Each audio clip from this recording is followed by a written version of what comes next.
Hello and welcome to Derbyshire, one of the most haunted counties in England. My name's Richard Felix, and 8 years ago I started the legendary Derby Ghost Walk around the centre of the city of Derby, the county town of Derbyshire. Derbyshire being such an inhospitable place, certainly during the winter, many farmers and villagers tended to be holed up during the winter and only seeing their local villagers and their own families. And then of course when they were eventually released, when the snows and the rains and winds had gone, they then came out into the towns and the villages back to market. And this is of course where many of the stories and legends have arisen from their stories when they came back after the long, deep, dark winter. Derbyshire, a place of myths and legends, of standing stones, prehistoric trackways, and many ley lines, which were power lines and trackways leading through Derbyshire, is one of the reasons I believe that it has become such a haunted place. So settle back and let us take you on a tour of haunted Derbyshire.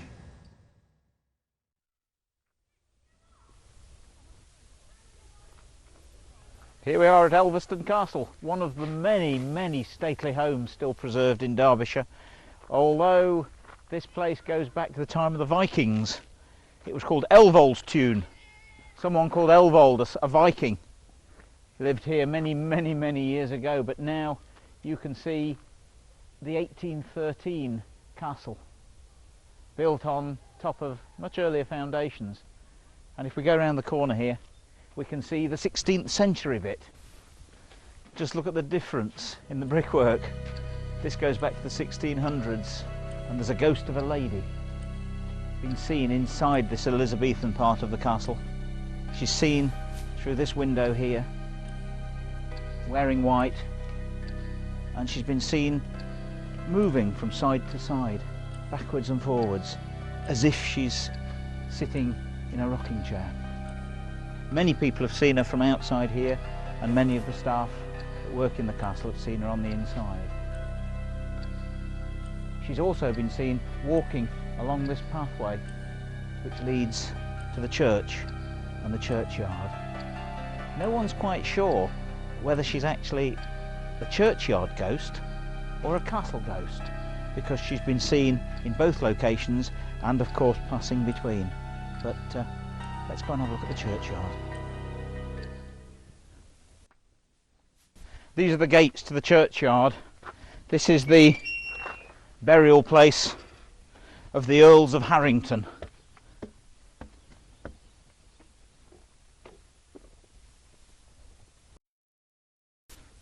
The first thing that greets us when we're here is this rather incredible gravestone. I'll read it to you. It's in memory of Stephen Alcock, who departed this life September the 18th, 1842. I once did stand as thou dost stand now, and viewed the dead as thou dost me. Ere long thou'lt lie as low as I, and others stand and look on thee. Sobering thought.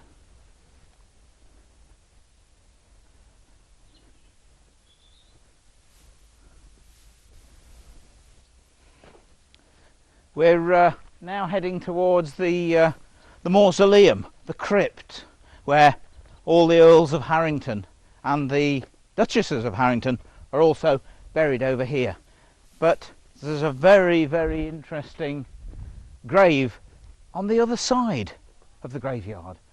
The yew hedge of course finishes here, but we're going out of the graveyard through this gap to visit someone else, not buried in the crypt with the other Harringtons. Rather overgrown area here, weeds, nettles, a large tree and a grave by it.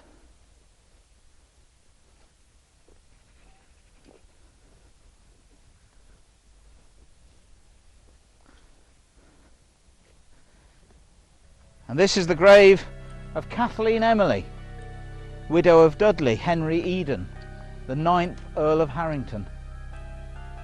Born 4th of November 1862, died the 6th of August 1949. She was the wife of the Earl of Harrington. Why is she buried outside the graveyard?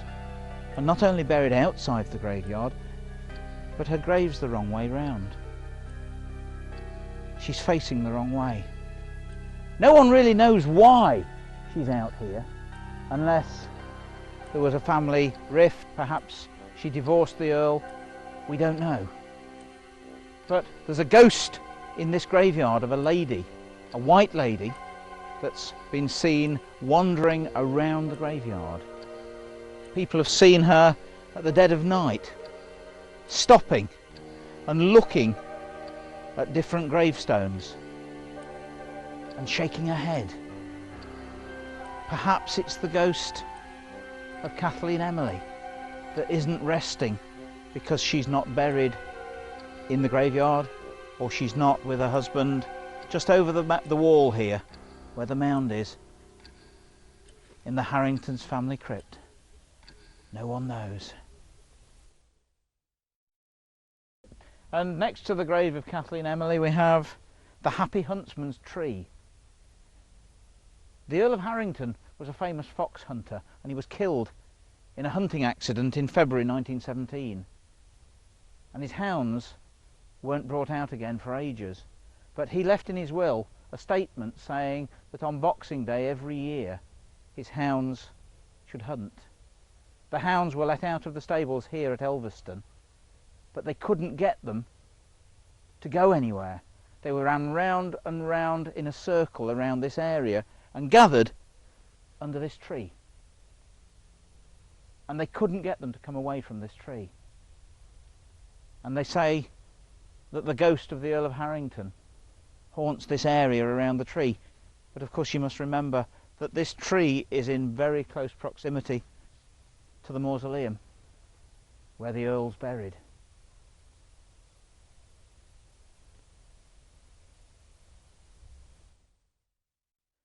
Through this gate here, the mausoleum of all the Earls of Harrington. They're all buried in lead-lined coffins on shelves in full view through that large lead double door down those steps. How many folks have driven either north or south along the M1 and seen Bolsover Castle on one side and looked over up this hill and seen this gaunt, decaying ruin on the top of the hill here and wondered what it was and who lived here? This is Sutton Scarsdale Hall, the home of the Leake family for many hundreds of years, and a very, very haunted house indeed. Let's go in and have a look. And this is the interior, or what's left of the interior, of Sutton Scarsdale Hall. Many, many ghost stories to do with this place. Stories of dismembered arms floating, orange and white balls of light floating in the sky, smells of tobacco, footsteps, screams. But something actually happened to me when I came here a few years ago to do a Radio Derby broadcast. And we arrived with the radio car and parked just at the front here, hoping to get a signal. There's a very large mast just over the hill here, so there wouldn't have been any problem whatsoever in getting a signal. But just as we were going to go live, the signal disappeared. So very quickly we got a portable telephone out to try and do it over the telephone, but unfortunately the same thing applied. There was no signal from the telephone either. So we had to abandon it and go around the front of the building to see if we could do something from there. Everything was fine until we drove round there, put the mast up again, and exactly the same problem. We could not get a signal back to Derby from here under any circumstances, either telephone or radio. As we drove down the drive, within 100 yards of this place, the portable phone went, with Radio Derby bringing us to see why they couldn't go through to it.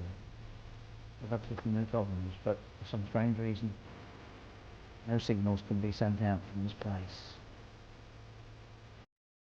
And all the ghostly problems seem to emanate from the cellars of Sutton Scarsdale.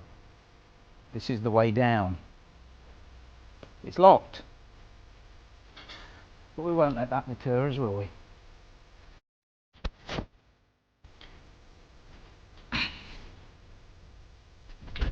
I'm not going alone.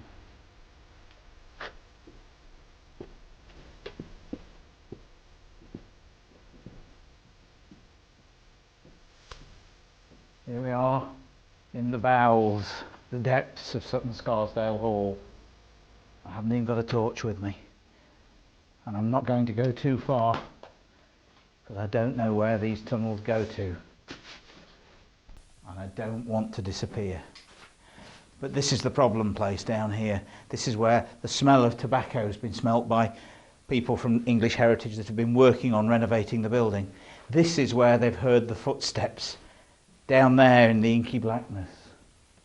And they believe that perhaps some awful deed was committed down here in the old cellars of the hall. These in fact look more like prison bars than cellarage doors, but who knows what happened down here.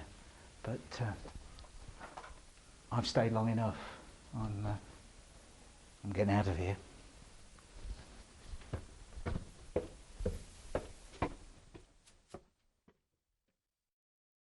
And we're in the graveyard at Sutton Scarsdale. This is one of the most atmospheric and some of the oldest gravestones that I've seen in any graveyard in Derbyshire. And there are a couple of legends to do with the church and the graveyard.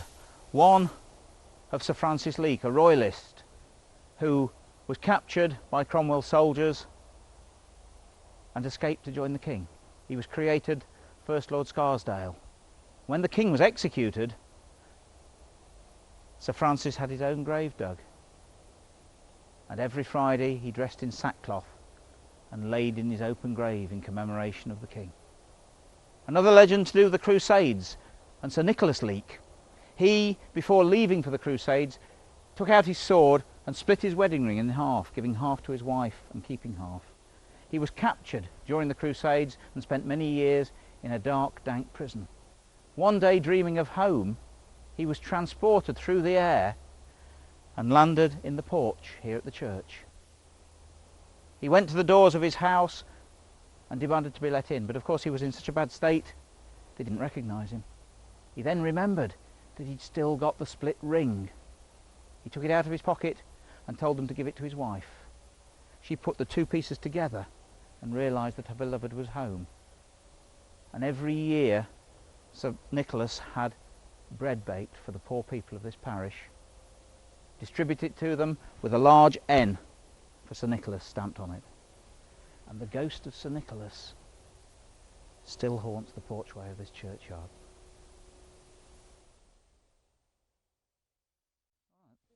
Derbyshire's very much a place of legend, of mystery, of stone circles and burial grounds. Most of them tend to be up in the high peak, the dark peak, but this one here on Stanton Moor, not far from Matlock, is a very interesting one. This is the Nine Ladies, a very strange, inhospitable place. Bronze Age, many burials round here, and quite a few hauntings, of course. A black dog, a large black dog, is known to wander around the hills and in and out of the trees. A man dressed in black has often been seen standing just on the outside of these stones. And a lady in grey is often seen walking the pathways round here. But these circles have a very special legend behind them. The Nine Ladies were said to have been dancing on the Sabbath. And this large stone at the end here, known as the fiddler's chair, and sat on this stone playing his fiddle for the 9 ladies to dance, was none other than the devil himself. God was not happy at this, and so he turned all of them into stone. And these are the 9 ladies of stone that can still be seen here to this day. And here we are in historic Chesterfield, Derbyshire's largest town, home to murderers, myths and legends. In fact, the last 3 men hanged in Derby jail were all Chesterfield men. The spire of the church twisted many, many years ago, possibly because unseasoned timbers were used, but I prefer the story when the devil visited Chesterfield and landed on the spire of the church. He twisted his tail around the spire to hang on. There was a wedding going on, and as the bride and groom came out, the bride was wearing white. And much to the shock and horror of the devil, he flew from the top of the spire without removing his tail, which of course caused the spire to twist. The reason that the devil flew down to look at the bride and groom was because the bride was a virgin, and the devil had never seen a virgin in Chesterfield before. Many, many other stories. We're here now in New Square, and there was a house here that belonged to a Dr. Jones. They've now built the Yorkshire Bank on the site. He had it named the Old Manor House, which was incorrect, but there are various ghost stories to do with this building. A lady who used to live there told of the story of her aunt who was visiting, and on the top floor, on the corridor, she saw a little girl wandering along the corridor.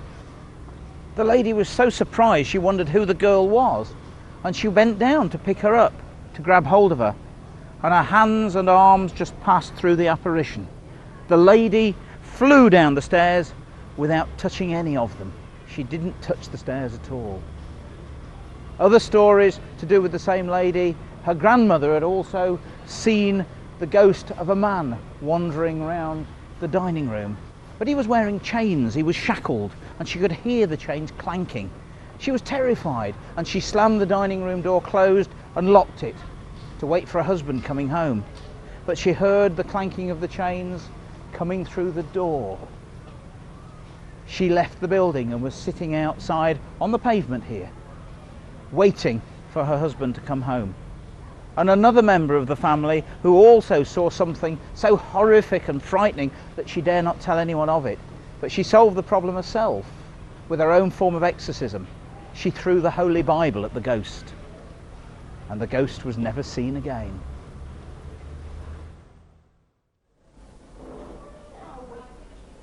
In 1675, a rather intriguing pamphlet was issued onto the streets of London. It had the very strange title, Strange and Terrible News from Chesterfield in Derbyshire, being a full and true relation of a horrible and terrible ghost that was visibly seen on Sunday the 24th of January 1674, first in the shape of a dog, then a woman, and afterwards a man, together with the discovery of some money that was hidden by him in his lifetime as a burglar. Signed by Richard Hobbs, Constable, James Nitt, Constable, Joseph Wilson, Churchwarden, and Mr. Brown, Gentleman. This pamphlet relates to a very interesting incident that took place here in 1674 in Chesterfield, when an old couple were woken at about 3:30 in the morning to loud bangings on the door of their house. The gentleman came out to find a large black dog growling and snarling at him. He slammed the door shut and went back to bed. The following evening, the same thing happened again, another knocking on the door. This time, the old guy opened the door to find a woman draped in white clothing with blood stains all over her clothes. Again, the old man slammed the door and went back to bed. The third night, hammerings again on the door, and the old man plucked up the courage yet again to come and open the door. This time there was a man standing wearing black clothes, larger than life figure. But he had such a soft voice that he calmed the old man down, and the figure, or spectre, asked the man if he would accompany him to a field nearby to find some lost treasure. The old man plucked up the courage and went with the spectre and found a hoard of treasure. The spectre, or the ghost, explained that it was treasure that he'd stolen from someone when he'd been a burglar when he was alive, in his earlier life. The spectre asked the man if he would return the treasure to its rightful owner, and the old man promised to do this. He spent a lot of time searching out the person who it belonged to and returned it to him, and the ghost or spectre was never seen again. Perhaps this is the very doorway that's been bricked up to actually stop that spectre from coming and knocking on this door again. Who knows?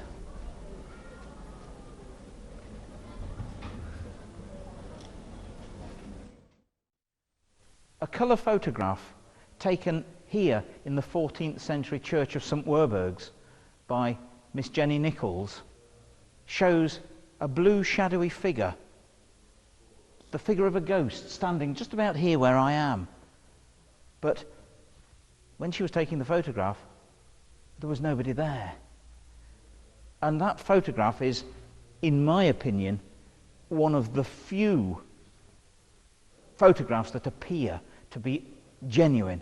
I've seen many pictures of ghosts in the past, and most of them don't look like a ghost, but I must admit the Blue Lady at St Werburgh's seems to be genuine to me, and I'm standing more or less on the spot where she was seen.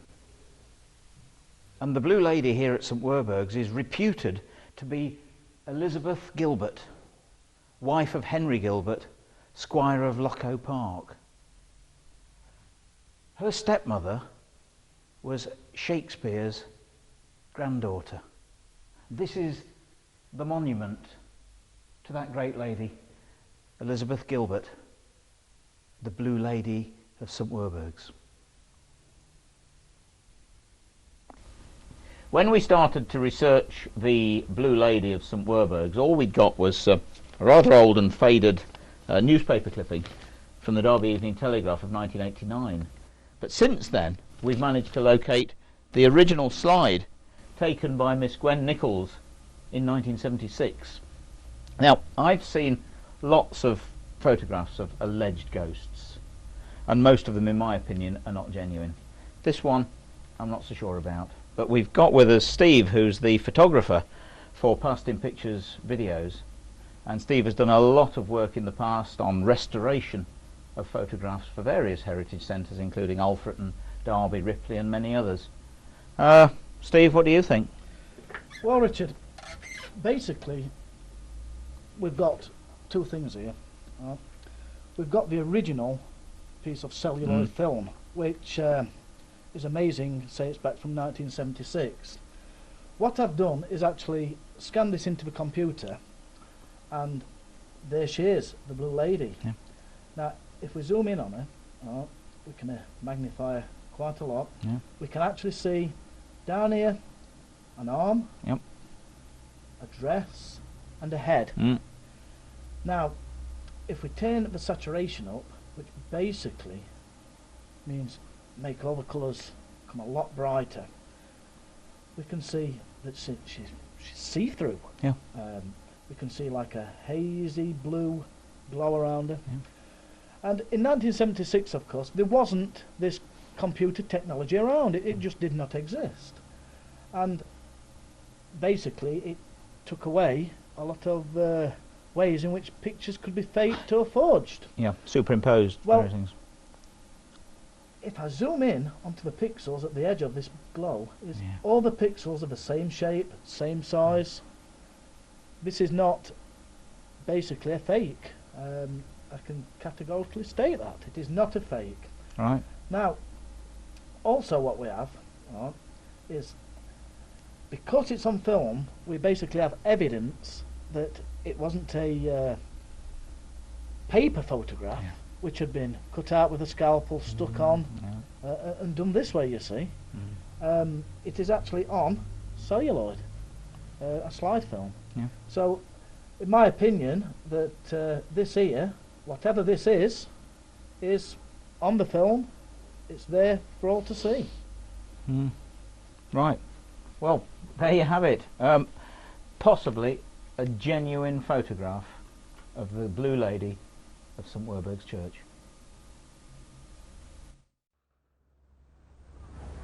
This is the Peacock Inn at Oakerthorpe. It's one of the oldest coaching inns in Derbyshire, and it's situated on the main London to Sheffield road, and before that this road was the Roman road called Ricknell Street.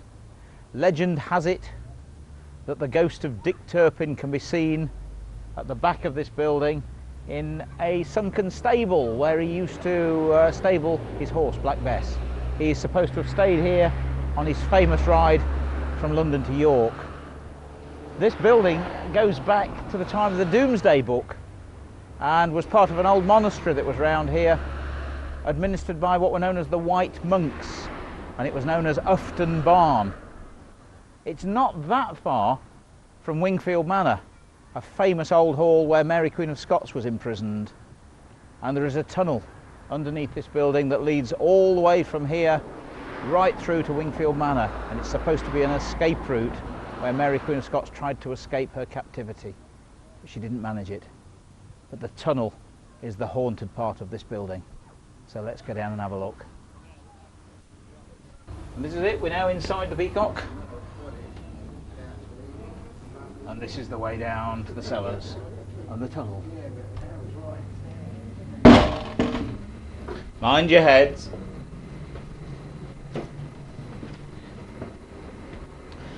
Of course, when you get to this part, it just looks like any other cellar.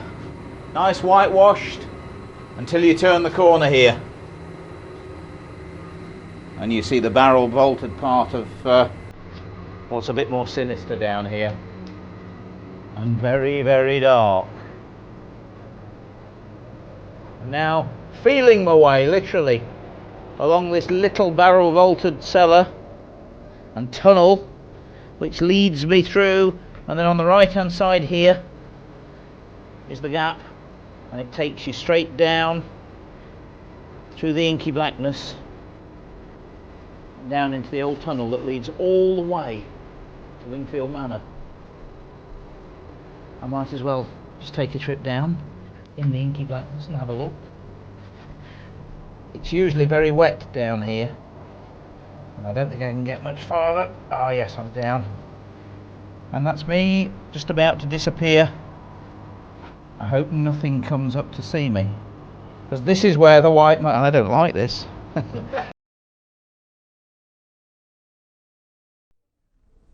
Right, and now we're inside the newly refurbished Peacock Inn, and just round the corner here, the cellar. Nice and light here, to mind your head as you go down, but quite clean and white, just like any other cellar really. Nothing to get excited about at all. Not until you turn here and then you see parts of the old original barrel vaulted tunnel that starts here. Gets very dark, very damp, very smelly as we make our way along the tunnel here. As far as here, this is as far as we get. Because down here on the right hand side is the cutaway from the original tunnel. It goes all the way to Wingfield Manor. And I've got to get myself down there into the dark, but it's very dark. So I think the first thing I need to do is to just give myself a bit of light.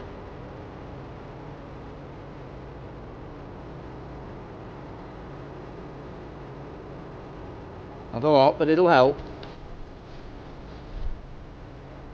It's not nice down here, by the way.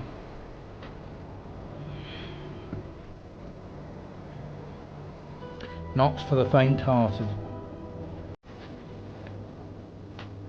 Because you never know what you're going to meet coming up.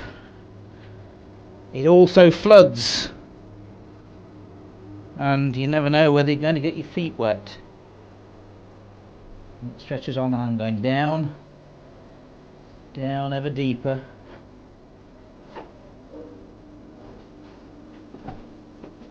Wondering how far I'm going to get before I actually either see something or hit the water level. But as yet I'm alright. I didn't like that. That candle went out. I didn't like that at all. That was not part of the show. And I'm going to try very quickly and light it again. That just went out for absolutely no reason whatsoever, and that was not fixed. The tunnel is down here, but undaunted, I'm going on. All of a sudden, it just decides that it's going to go out, and I'll tell you something. I'll tell the story now before I get any farther. Round here, through there, is the tunnel, dug, they believe, originally by the white monks.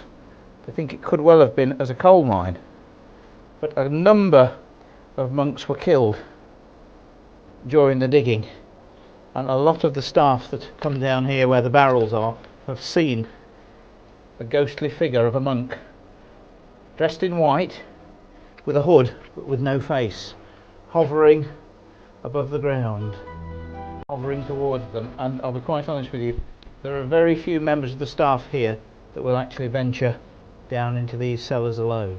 They usually go in pairs.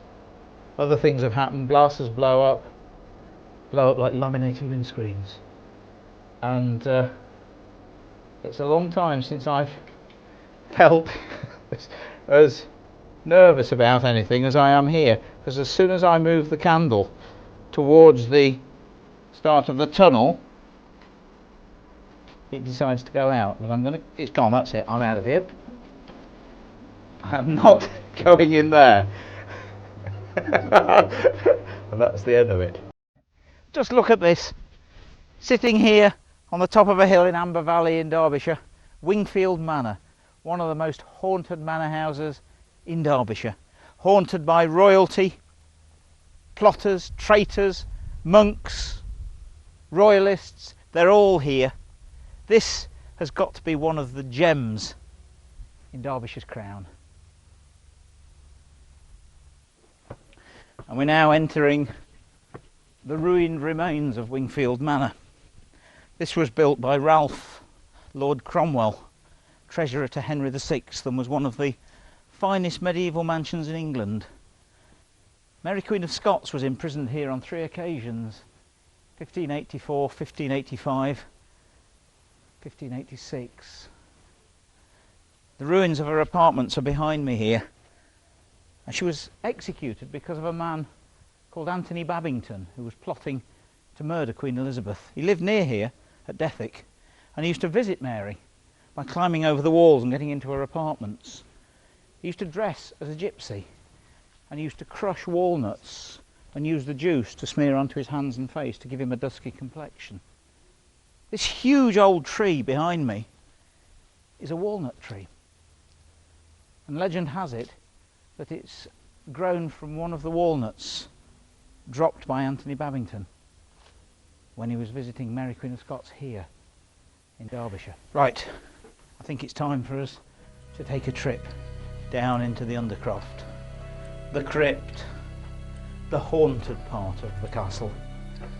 This crypt runs underneath Wingfield Manor, and this is the place where both the ghosts of Mary Queen of Scots and Anthony Babington have been seen in this very ancient Undercroft.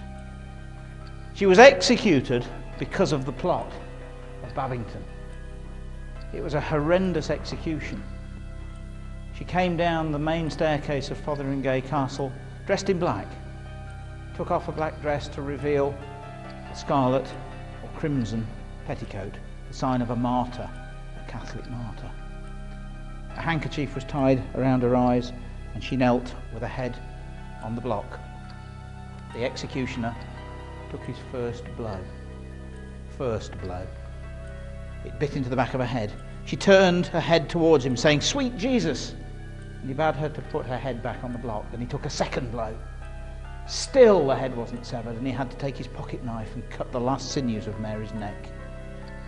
He held the head aloft, crying the words, "So perish all enemies of Elizabeth." And the head dropped out of the red wig that Mary was wearing and bounced across the scaffold floor. The lips continued to quiver a quarter of an hour after her head was cut off. The head was then taken and placed on a huge platter and placed in one of the windows of Fotheringay Castle, with a candle put in front of it, so that the world could see that Mary Stuart was finally dead. She died because of a man from Derbyshire called Anthony Babington, and both their ghosts still linger around Wingfield Manor, united in death, not in life.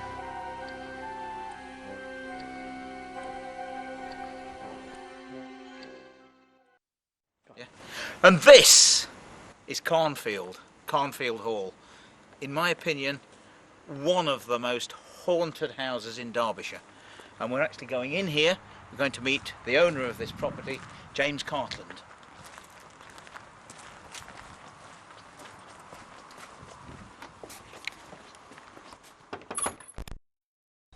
James Cartland, I presume. That's James, right, how are Richard. you? Hello, do come in. Thank you very much. Welcome to Carnfield. Thank you. Just look at this. Have you ever seen such treasures in all your life? Well, And the stories. I can't guarantee we're going to see one of these ghosts, which I think you've come to see, but Well, you never know. Well, even if we don't see them, Yes. can we hear about them? Yeah, well, we might be able to. We don't have any rattling chain ones, though, or ones in white sheets, I'm afraid. No, but what you've got's But, quality. oh, yes. Well, we hope so. Well, there are lots of stories connected with this house that they're a bit unprovable, really, but it's funny how stories get tied to a house and they go on. There's often some grain of truth in it, Oh, yes. that people really do believe Yes, that they've yes, seen things. Yes, I'm sure. And when it comes down to generations and several different people tell you the same story, you begin to think that there must be something in it. Yeah, I mean, let's be honest, there's very little, hardly ever smoke without fire, is there? That's right, yes. And this Yeah. house has been standing here for at least 500 years. And you think of all the people who've lived here and died here and had a happiness and sorrow and whatever. Exactly. It's stuck in the walls, It's perhaps. got to be something. Yes, Yeah. Can we have a look around? absolutely, yes. Well, this is the Great Hall, yes. We don't have anything in here that I know of, because there are various stories about outside, like there's meant to be a ghostly gamekeeper who walks in the park Right. that's apparently been seen. I've met several people who've apparently seen him, who live in the village, and that goes back a long way. Parents saw him. Yeah. And there's a story I've just heard about apparently a ghostly coach and six that drives across the road down the original drive. That's at the back here, of course. Yes, at the back where the front of the house originally was, in Elizabethan Jacobean times.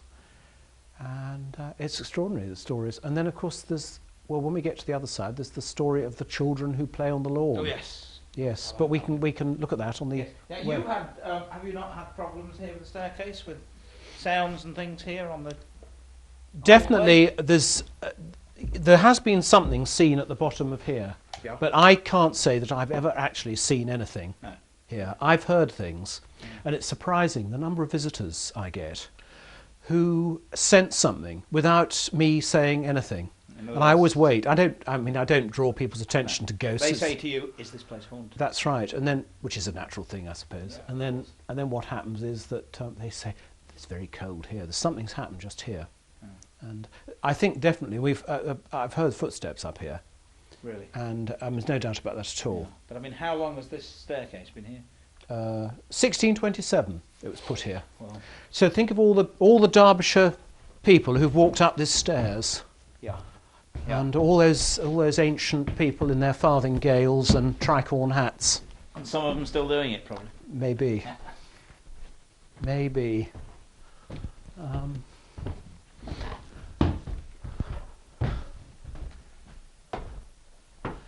Right.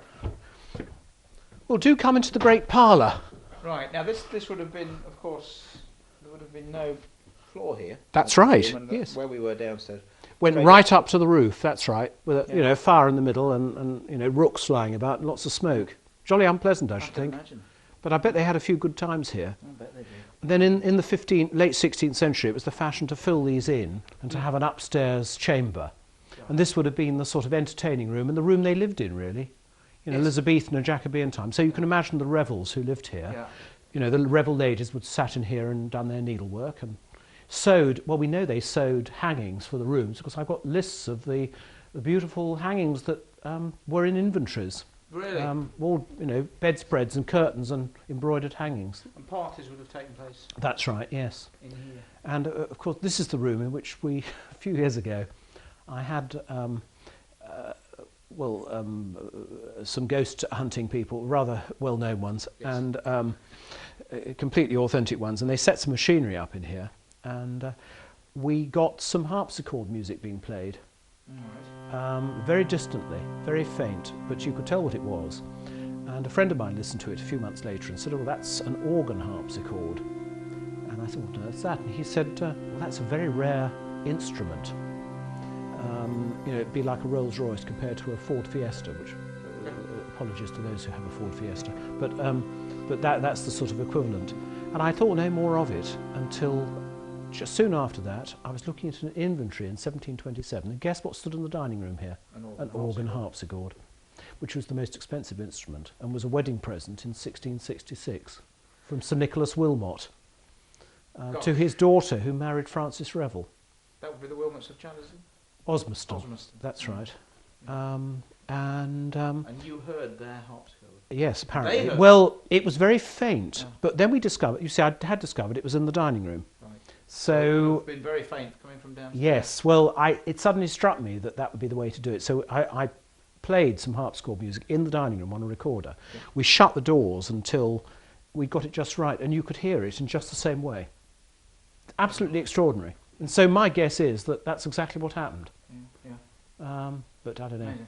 And then we had another thing here not long ago where somebody was doing some filming, and when the film was developed, they were doing it with their hands so that you got the shadows. We were filming it from outside with the shadows of the hands as if there was a dance, because there's a legend that there's a ghostly ball that takes place here every year, but I've never been invited. It was Robert Revel in 1700 was made High Sheriff of Derbyshire, and he gave this ball, said to be the greatest night the house ever had, but that's a legend. And it's reenacted. And yes, well, this film was produced and edited, and they discovered that on another window, her hands were on one end, and there was a man's hand on the other with a great lace cuff. Good Lord. And that was not set up by the... No! I've not actually seen it, but all the people involved, there were 4 of us here. Yeah. Nobody else in the house. It's totally impossible. Yeah, but But it happened. yes. And how many of the inhabitants have actually been murdered? Well, Robert Revel, Robert Revel's a bit of a thing. I found an old family tree done very soon after 1720, and in it says Robert Revel of Carnfield Hall, murdered by his servants in his bed, June 1713-14.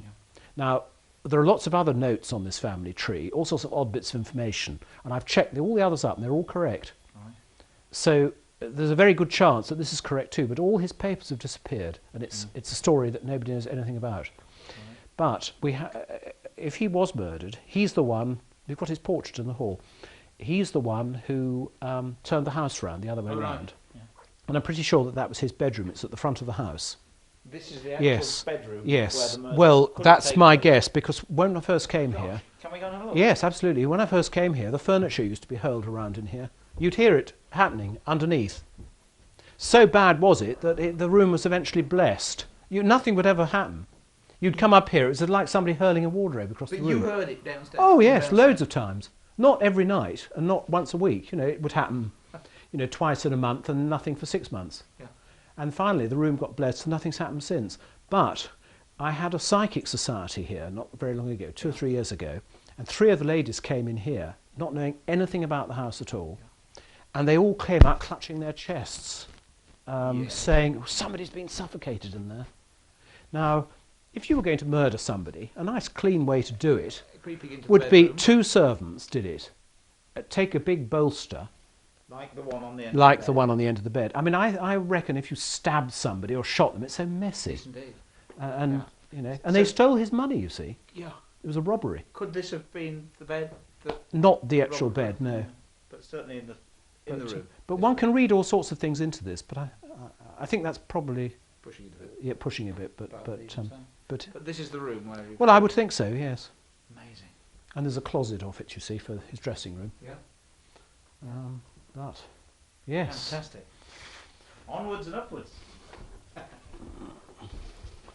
So yes. Well, I always think of the ghostly ball, to which I've not been invited, Actually taking place. taking place in here. And yes. of course, correct me, James, but when this was derelict, the police were often called out at night. Oh yes. Because lights were seen burning. Is that Absolutely. Right? On numerous occasions in the 60s and the 70s, and people would report that the house was on fire. Yeah. And when the police arrived here, and other people too, they often said that there was nothing here, but you could smell candles. Right. As if they'd just gone But out. there was probably even no roof on at the time. Yeah, there were holes in the roof. Yeah. Now, I did meet an old gentleman of the road, and I give him that Yeah. name on purpose. Apparently, there was a mark on the end of the drive to stop other gentlemen of the road staying here, because it's a house you didn't want to stay in. Haunted, yes. And they put a mark on the gate. And he told me he'd never have stayed in it. And apparently tramps did not. There was no record of people, dossing down in here. Because there was always somebody living at the back, you see. Yeah. So, but the lights, and there's that idea, isn't there? The balls of light. Orbs. Yes. Those things are I mean, actually the could it- spirits of be? Of past inhabitants Yes. of the house or something. Could it be? Could well be. Well, I'm the 20th generation, not of my family, but the 20th family to have lived here since 1475 and Dame Alice Babington. So 20 generations, basically, have lived in this And house. that's the Babingtons, of course, of Babington plot. Absolutely, family, yes. Who were That's responsible right. for the execution Yes. of Mary Queen of Scots. That's right. Amazing. So, What a history. yes, well, perhaps we get her coming back. That's Frances Revel in the little portrait there. And she died in 1736 of the smallpox. Here? Not here, no, in Nottingham. Oh, It was a right. terrible epidemic. Yeah. And she was only 20, she just got married. Yeah. And her love letters have survived, and Really? they're rather interesting. She lived here? Yes, it was her home. Really? And So we've she got may her. well still We've haunt got the her little place. pocketbook with all the expenses down to the last farthing. We know she played the spinet, and she liked drawing and painting like little girls did. And she had a pony called Dimple. Good. It's got the bills for its hay. Now this room here, the southeast bedroom, there's a story, and I've never seen it again. There's a white lady who's meant to inhabit this, and apparently, according to my I mama, was going to say... she walked through this your blocked mother's up door. stated, yes. And my mother was very clued up on this sort of thing and believed in it. And she used to, douse things with pendulums, and she was interested in all this sort of thing. But other people have seen her too. In here, and it's always women. Men never seem to see her. And she's there's a room behind here which is, definitely something was seen in there 40 years ago. A little tiny And bedroom. does that doorway lead? Originally, it would have led to the dressing room, which led to the maid's bedroom. Now, whether she's an old maid, like an unmarried Yes, lady, yep. as they used to Or a call them, servant's or a maid. servant maid, we don't know. But I think it's more likely to be an old maid, some aged, an old, unmarried member of the family. It wouldn't surprise me. And this was perhaps her room. Yeah. Because she stands beside the bed. Well, I mean, you can believe it or not. But Yeah. it's surprising how many visitors here get a sense of it. Really? Very odd. And it's happened on numerous occasions. And Especially in to the your next mother. room. Yes, especially to my mother, who used to hear things too. I mean, things do get heard behind this wall. You can hear things moving about in the room behind sometimes. Oh, gosh. And last but by no means least, of course, the children in the garden here. Ah, well, you see, now that's been told to me by three separate people, all of whose relations were servants here in the 19th century, maids and that sort of thing. Apparently, they used to gather the servants here on summer's evenings in the dusk, and out here on the lawn were three children playing bat and ball. Two little girls and a little boy wearing a three-cornered hat. Tricorn. A tricorn, yes. And they played bat and ball, and eventually they just faded away, literally, just dissolved.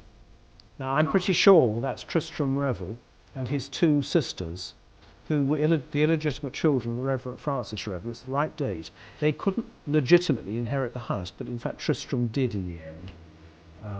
But I wouldn't be at all sure they love this place. Really. And there's often an association with people that haunt places because they have such an affinity. Yeah, well, they all loved it. And because of that, That's they right. still love it. And you think it's those three children. I don't see, it's so, I mean, they're the only ones of that in the 18th century where there are two girls and a boy. And they're all the right age.